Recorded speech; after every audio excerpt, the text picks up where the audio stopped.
that we are unified and that we continue to address issues like safety. So Cassandra Patterson, also co-chair of this safety committee, could not be here this evening, but certainly want to welcome you. And first off, we want to welcome Sheldon Johnson, who some of you may have met, and others believe this evening he is the new PACT director.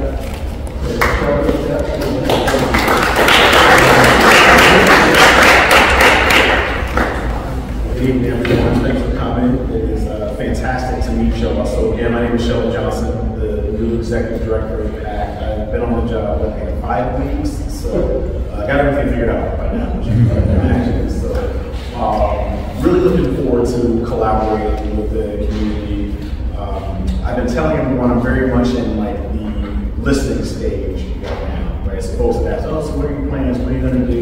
I don't believe that this work is about, bringing solitary visions. The work is about bringing people together, having conversations, and coming to consensus. So looking forward to going through that process with all of you and for additional conversations when there's less of a full agenda to be able to talk more. So thanks so much. Looking forward to being with you.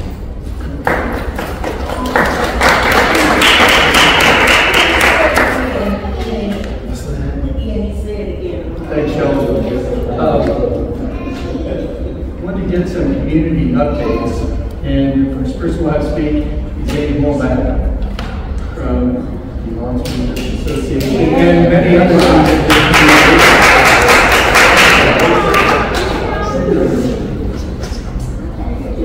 I was sort of voluntold to come and present. Nice meeting you, Mr. Sheldon. I was making my way around. How's everybody doing? So basically, everybody sees the boominess that's going on Long Street. Unfortunately, I wanted to start with our developments and block. You guys know what's going on. Does everybody know what's going on? Deal with it. Everybody know what's going on with that? Raise your hand. Everybody knows there's going to be some apartments slated to be developed. They've already started working. They started the measurement, deal is moved. They're on South 3rd Street, I believe, up front. They're having all their services in Trinity.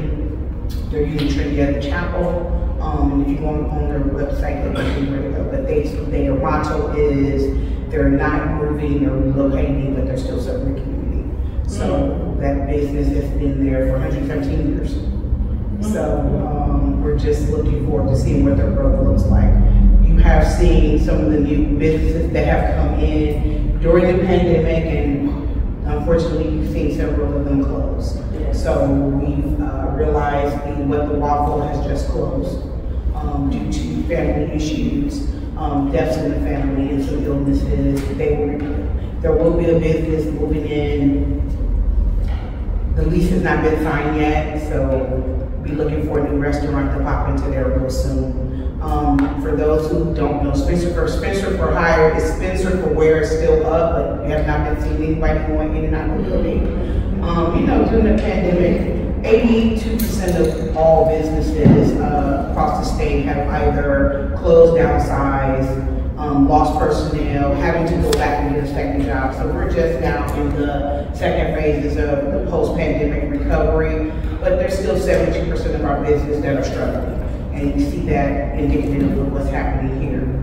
Although we do have a couple new businesses, we've realized that we started with a yoga studio, the dance studio. It turned into a escape room, and then it was closed.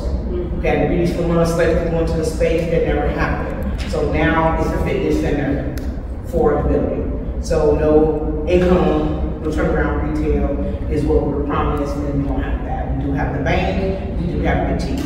We have a business shop that is thinking about no longer taking cash.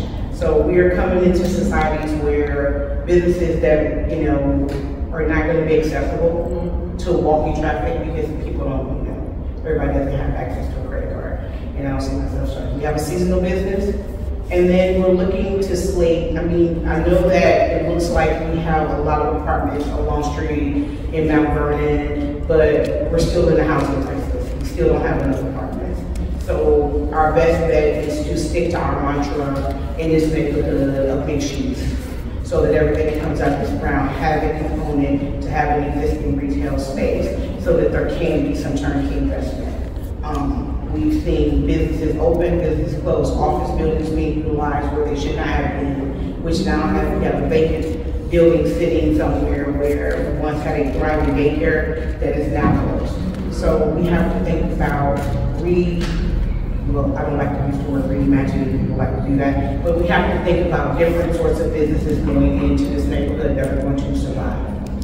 And to be honest, if you look at the history of small businesses in this strip, in this neighborhood, one thing you can rely on. You can rely on flower shops because there will be funerals and graduations. Yes. You can rely on beauty parlors because people like to get their hair done. Yes. And those things are going to, and then places that sell food. Unfortunately, we have restaurants that are now doing programming with grant funds because they can't, what happens when we're coming out of the pandemic and your entertainment budget goes first. Your coffee fund went because, quite frankly, we can't afford to spend $8 on coffee anymore. When gas is $5 a gallon and milk is, also $5 a gallon. What are you going to do? Either drive or walk or get a cab. So we have to think about large companies have cut their entertainment budget and catering budgets. I mean, people cannot afford to dine out, and it's good to have a restaurant downstairs, but quite frankly, I can't afford to eat the food every day.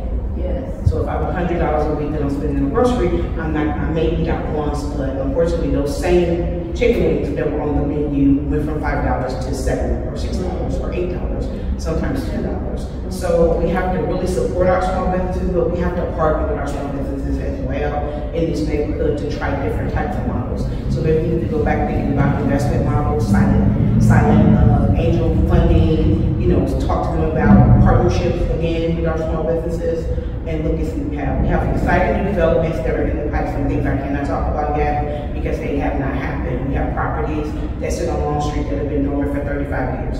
And we're looking for investors, but they want blocks. They don't want solitary buildings anymore. They want to develop blocks, and we see that happening on Wall Street.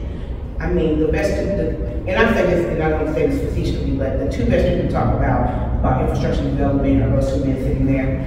I just make the rules and laws, and I'm called the enforcer. I make sure people do what they say they want to do. But if you want the nitty gritty and who's doing what and why, those two men in Bronzeville will be your best bet to have. But if you have some problems with some zoning, some code enforcement, you have people breathing down your neck and throat, that's when you call me. And get my number from Willis. What does Willis said? People come with a gun, but I come with a Gatling gun. You ain't questions. All right, goodbye. Any questions? Yes, sir. Sorry, when you were talking about ideas and businesses out of the box, and knowing the flower shop and the other things, have you already sparked any ideas, maybe technical wise or anything in those sectors? Have they moved into the community or thought about coming into the community, technical companies and things of that sort?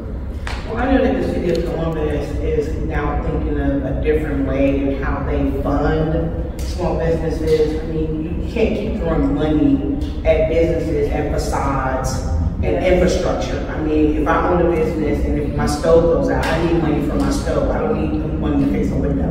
The window's not cooking, the window's not supplying. And I think what happens is that we tend to be reactionary. When I say we, the city, tend to react to what's going on rather than being a part of it. If I run a business, I should best know where those dollars need to be spent. Not a grant that says, oh, let's fix a window, slap a lick of paint on it, and people will come, and then they come in my electric shop, my plumbing shop. So we have to meet business owners where they are and develop some lending and grant products for first-time business owners, because we still can't go to banks and get money for first-time businesses unless your credit is perfect. Whatever, credit, shorthand, which hand answer.